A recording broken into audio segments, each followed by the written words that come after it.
हनुमान चिंता हिसाब जन्म है ए वाली ऐसा की मां ऐसा बोले मान कर गर्भन के 6 माने 10 मास किंवा 10 दिन 10 मास जीती गए 12 मास हनुमान एंकर मार गर्भरे 12 वर्ष 12 दिन रही के जन्म है तो कहता है दुनिया का घटना तो गौतम सिंहर पत्नी थे अहल्या नारायण तांकर रूप यौवन 3 ब्रह्मांडरे गोटिए से तो अहल्या नारी को रूप यौवन के देखी करी इंद्र चंद्र सूर्य सही निकाले आखिर तांकर से छलना करके रति बीते करे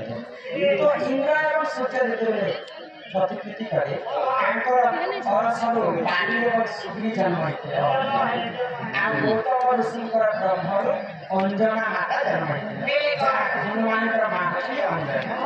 आजकल दिन चैत्र मास तो हनुमान पानी सुग्री एवं अंजना के झिल तांकर बाबा गौतम ऋषि स्नान कराया नदी के तो पानी एवं सुग्री के झिल का अंजना मां के चले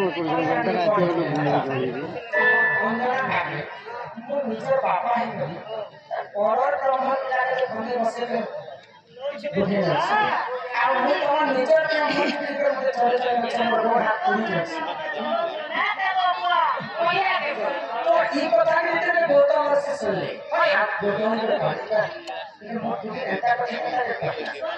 যদি পানি সুখে যদি পরম ব্রহ্ম ত্যাগী থি